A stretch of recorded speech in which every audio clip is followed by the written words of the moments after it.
Hello everyone and welcome to show number 9 of the Little Red Rooster TV. Today I'd just like to thank you guys that are coming online and writing comments on the shows on Facebook and send me personal messages and that. It's just a lot of fun talking to you and hearing from you. And Scott Davis in Japan, I hope you're having fun with the Far East Texas band. And Jim Damiano down there in Stockton, hey man, I really love you, man.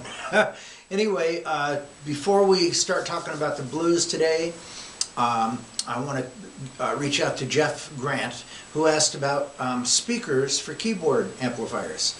And I'll tell you, Jeff, what I like for keyboard amplifiers, about 10 or 12 years ago, we started dealing with the JBL Ian speakers. We use them for monitors, but they sound great for whatever you want to use them for. We've particularly used them for electronic drums and keyboards. And then we were playing in a band for a while, Skip and I, with a fellow named John Piper, who's a Hammond organ player and a great pianist and whatnot.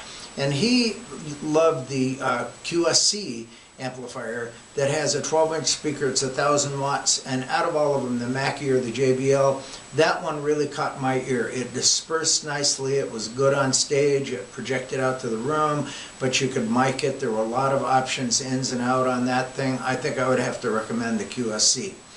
Anyway, okay, today we're going to be talking about the blues, and I don't want to go any further without, mentioning three of my favorite guys. I'd just like to put a shout out for Howlin' Wolf, Bobby Blue Bland, and John Lee Hooker. If it wasn't for those three guys, I know Muddy Waters is integral. Many of the people are integral to the blues. Robert Johnson is integral. Well, we'll be talking about a little bit more about that. And yesterday, on yesterday's cast, I put a little thing on Johnny Johnson on this Listening to the Blues, talking about the blues program today. I couldn't remember Johnny's last name, so that's who I'm referring to, and I gave a shout out to him yesterday. So without further ado, here it is, talking about the blues.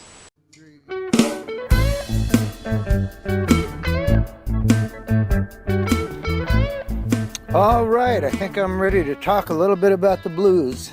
So, on the main featured video of our site right now is Tic Tac Toe Blues. And Tic Tac Toe Blues is a unfinished song that I just kind of like worked out in the studio over the course of a few hours, one evening, maybe two evenings, and just kind of came up with kind of like a feel of a blues jam. And I like it. I put it with old pictures of gas stations and hot rods, which I really like, old gas stations and hot rods, and tried to give a little picture of that nostalgic time.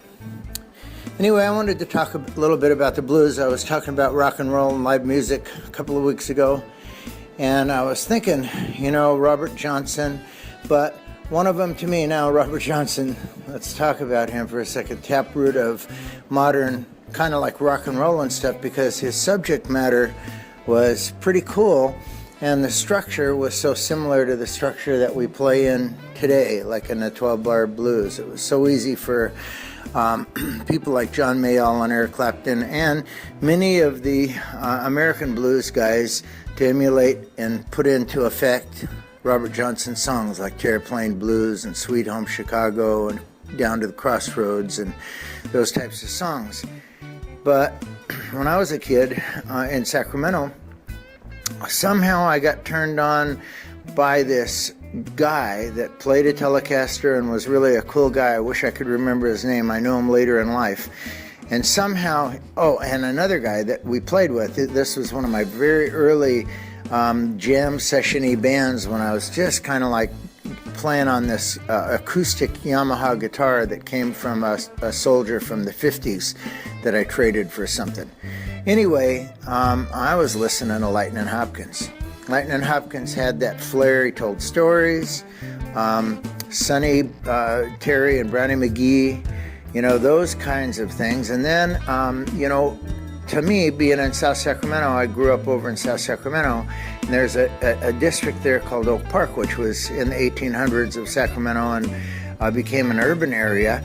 and in my opinion had a lot of soul. I listened to people, you know, playing records like John Coltrane and really heavy Thelonious Monk and different things like that. I really kind of started hearing drummers mess around with their cymbal techniques and snares, and you could really appreciate the, you know, like Gene Krupa styles and the earlier band styles. But then you hear Lightnin' Hopkins or Dave Van Ronk, a white blues guy, but really a good blues guy. And then some of these kind of guys coming along and playing kind of the transferring over into what would later become rock and roll. Then Muddy Waters and Howlin' Wolf and those guys come into the scene, and man, I love Howlin' Wolf and I love Muddy Waters. And so basically I think a lot of, you know, the music that I like to play has a root, kind of almost a direct root of the grooves and the way that those kinds of blues songs played in bars would convert into dance music. That's kind of like what my thoughts are when I'm ever thinking of a beat. I'm thinking of, well, how would the crowd want to react to this beat, and would it make them want to dance? You know, does it have a backbeat,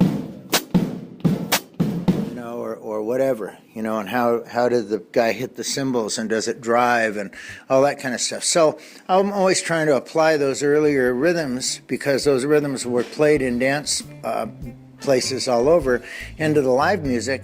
And many recorded songs, you know, are close to that, but there is a potentially maybe a little bit more raw or effective way to play a beat to get people to dance, and I'm always trying to lean to that compass.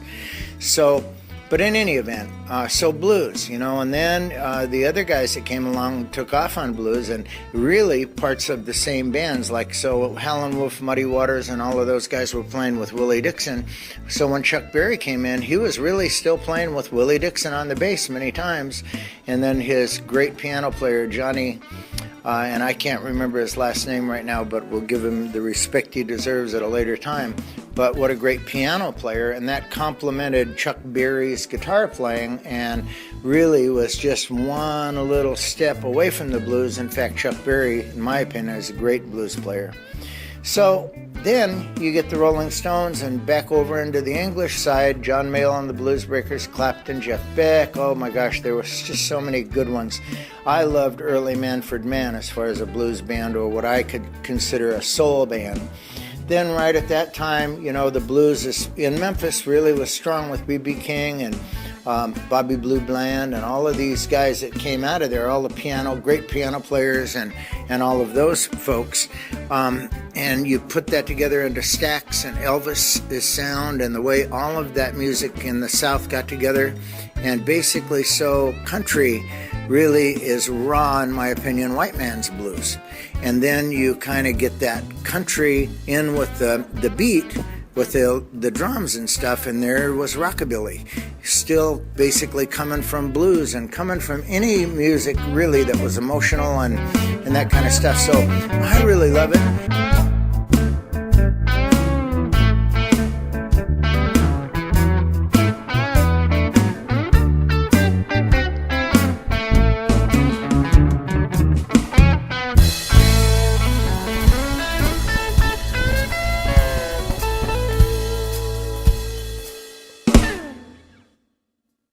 This is Gene Thorpe signing out. Thank you. Bye-bye.